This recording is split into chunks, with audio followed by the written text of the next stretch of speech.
इतिहास में पहली बार हुआ होगा कि एक मुख्यमंत्री ने चुनावों के दौरान अपना भाषण कहीं और नहीं बल्कि भरे कोर्ट रूम में दिया होगा। जी हां, बिल्कुल सही सुना आपने।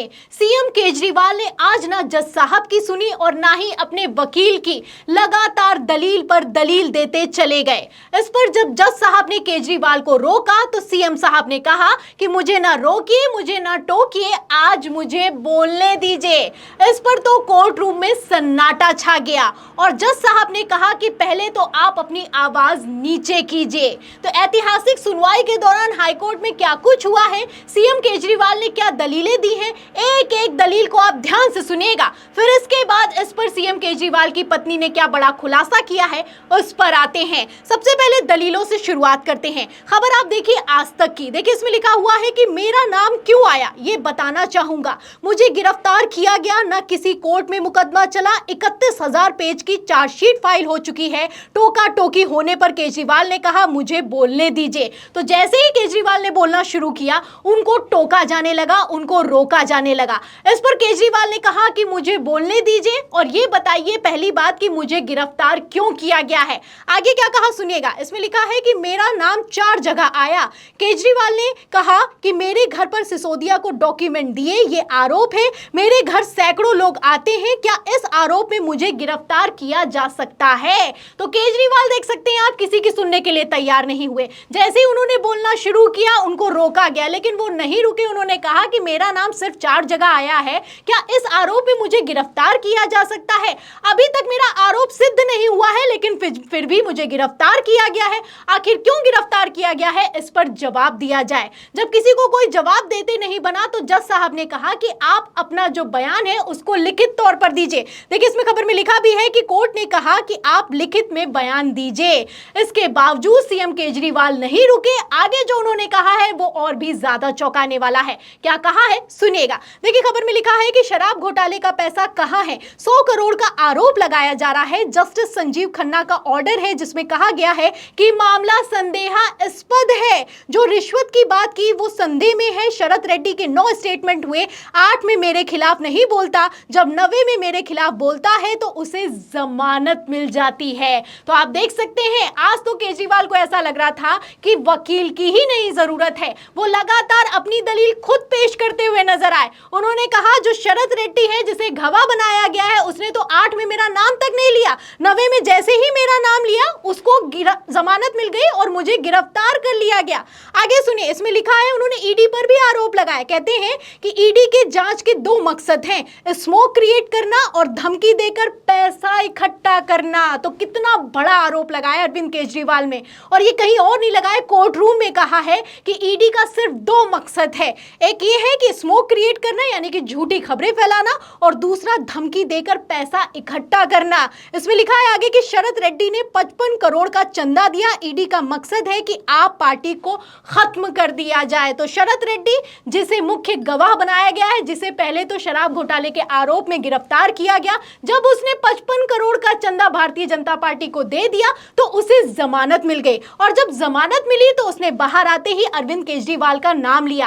अरविंद केजरीवाल का जैसे ही नाम लिया वैसे ही अरविंद केजरीवाल को गिरफ्तार कर लिया गया। इसी पर केजरीवाल का कहना है कि तो 8 बार तो मेरा नाम नहीं लेता, जैसे ही 9वीं बार मेरा नाम लेता है मुझे गिरफ्तार किया जाता है। क्या ये गिरफ्तार करने के लिए जो आरोप मुझ पर लगाए गए हैं ये काफी है? इस पर कोई जवाब नहीं दे पाता है। और दूसरा सबसे बड़ा आरोप तो केजरीवाल ये लगाते हैं कि ईडी का मकसद ही यही है। सिर्फ 2 मकसद है ईडी के। पहला मकसद तो ये है कि ये लोग वसूली करते हैं, पैसा इकट्ठा करते हैं, और दूसरा मकसद ये है कि ये लोग आम आदमी पार्टी को खत्म कर देना चाहते हैं। इतना कुछ बोल गए अरविंद केजरीवाल, लेकिन हिम्मत थी किसी की कि कोई वहां पर बोल पाता? वकील भी मौजूद था, ईडी के अधिकारी भी मौजूद थे, लेकिन किसी से कुछ बोलते नहीं बना। इसके आगे केजरीवाल यही नहीं रुके। उन्होंने कहा कि जो 55 करोड़ का इलेक्टोरल बॉन्ड के जरिए बीजेपी को चंदा दिया गया है उसकी कॉपी अगर कोर्ट में जमा कर दी जाएगी तो जब तक आपको जांच चलानी है तब तक जांच चलाते रहिए। आगे क्या कहा है है, सुनिएगा। लिखा है इलेक्टोरल बॉन्ड की कॉपी कोर्ट को दीजिए, जितना दिन ईडी अपनी कस्टडी में चाहे रखे, हम जांच के लिए तैयार हैं। तो अरविंद केजरीवाल हैं। आप देख सकते हैं कि किस तरीके से आज हाई कोर्ट में उन्होंने मोर्चाबंदी की है। हाई कोर्ट में कहा है कि आप जो इलेक्टोरल बॉन्ड के जरिए 55 करोड़ का चंदा बीजेपी को दिया गया है उसकी कॉपी दीजिए, फिर मुझे चाहे जब तक जेल में रखना है जेल में रखिए और जब तक जांच करनी है तब तक जांच कीजिए, क्योंकि आप लोग ये तो नहीं बता पाएंगे कि मुझे गिरफ्तार क्यों किया गया है, क्योंकि जो आरोप मुझ पर लगाए गए हैं वो आरोप इतने काफी नहीं हैं कि एक मुख्यमंत्री को गिरफ्तार कर लिया जाए। ये तर्क दिए गए अरविंद केजरीवाल की तरफ से, वो भी भरे हाई कोर्ट में। इस पर ईडी ने जवाब भी दिया है। ईडी ने क्या जवाब दिया, सुनिएगा। देखिए, इसमें लिखा है कि ईडी का कहना था कि केजरीवाल ने जो बयान दिए हैं उनका एग्जामिन किया जाना जरूरी है, उन्हें जांच में सहयोग करना होगा। तो पहले ही अरविंद केजरीवाल सहयोग कर रहे हैं और अब तो उनकी कस्टडी में है। फिलहाल इनके पास कोई और जवाब नहीं बनता है, तो यही कह दिया जाता है कि सहयोग करना होगा और हमें बयानों को एग्जामिन करना है, जांच कर रहे हैं। इस तरीके से टाल मटोल की जाती है। आगे सुनिए, लिखा है कि वही वकील रमेश गुप्ता ने कहा, रमेश गुप्ता केजरीवाल के वकील हैं, वो कहते हैं कि मैं ईडी को जवाब देना चाहता हूं। इस पर जज ने कहा कि आपके मुवक्किल द्वारा पहले ही दलीलें दी जा चुकी हैं। तो आप देख सकते हैं कितना हास्यास्पद माहौल रहा होगा। वकील बोल ही नहीं पाया, अरविंद केजरीवाल ने एक एक दलील दे दी, और जब वकील बोलने चला तो जज साहब ने कहा कि आपको बोलने की जरूरत नहीं है, आपके मुवक्किल जो हैं उन्होंने पहले ही सारी दलीलें दे दी हैं। आगे सुनिए, इसमें लिखा है तब भी रमेश गुप्ता जो वकील हैं वो बोले हैं, क्या बोले, उन्होंने कहा कि मैं ईडी के एप्लीकेशन का विरोध करना चाहता हूं। जज ने गुप्ता को टोका और कहा कृपया अपनी आवाज धीमी करें। रमेश गुप्ता ने आगे कहा गिरफ्तारी क्यों की गई है। तो बार बार एक ही सवाल किया गया कि आखिर अरविंद केजरीवाल की गिरफ्तारी क्यों की गई है। केजरीवाल ने भी यही सवाल किया और वकील ने भी यही सवाल किया। ना ईडी को जवाब देते बना और ना ही जज साहब की तरफ से किसी तरह का कोई ठोस कदम उठाया गया है।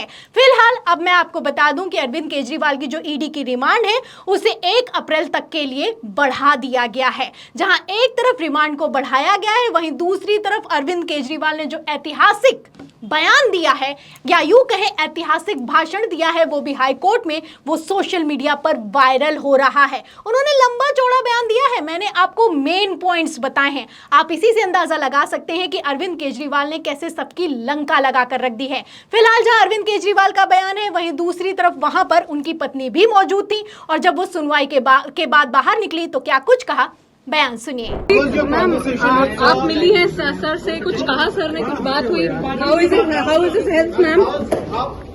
मैम उनकी हेल्थ कैसी है? उनकी हेल्थ अभी ठीक नहीं है। आपके सीएम को बहुत तंग किया जा रहा है, बहुत परेशान किया जा रहा है, जनता जवाब देगी। तो सुना आपने, ये अरविंद केजरीवाल की पत्नी है। जब पत्रकार सवाल करता है कि आपने सीएम केजरीवाल से मुलाकात की है, उनकी हेल्थ ठीक है, तो इस पर वो कहती हैं कि उनकी हेल्थ बिल्कुल ठीक नहीं है, उन्हें तंग किया जा रहा है, उन्हें परेशान किया जा रहा है, जनता इस बात का जवाब देगी। जहां उनकी पत्नी ने ये बयान दिया है वहीं दूसरी तरफ अरविंद केजरीवाल ने भी कुछ ऐसा ही कहा है। ये पॉलिटिकल षड्यंत्र है, जनता इसका जवाब देगी।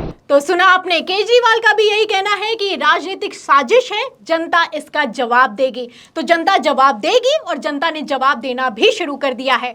आपको बता दें, सर्वे भी निकलकर सामने आ रहे हैं जिसमें पूरा का पूरा खेल पलटता हुआ नजर आ रहा है। जहां एक तरफ ये अंतरराष्ट्रीय मुद्दा बन गया है, वहीं दूसरी तरफ एबीपी के सी वोटर सर्वे में सहानुभूति का 52% वोट किसी और तरफ नहीं बल्कि अरविंद केजरीवाल की तरफ जाता हुआ दिखाई दे रहा है। ऐसे हालातों में सवाल खड़ा होता है कि क्या भारतीय जनता पार्टी ने अरविंद केजरीवाल को गिरफ्तार करके अपने ही पैरों पर कुल्हाड़ी मारने का काम किया है। जिस तरीके से हाई कोर्ट में अरविंद केजरीवाल ने बड़ा खुलासा किया है, आपको क्या लगता है, क्या भारतीय जनता पार्टी अपने ही खेल में फंस गई है? इस सवाल के जवाब में और जैसे हाई कोर्ट में तगड़ी दलीलें दी हैं अरविंद केजरीवाल ने, उस पर आप क्या सोचते हैं हमें कमेंट बॉक्स में जरूर लिखें। वीडियो को ज्यादा से ज्यादा शेयर करें, सब्सक्राइबर बटन दबाएं, हमारे चैनल को लाइक करें, ज्वाइन करें। फिर मिलते हैं अगली खबर के साथ, तब तक के लिए धन्यवाद।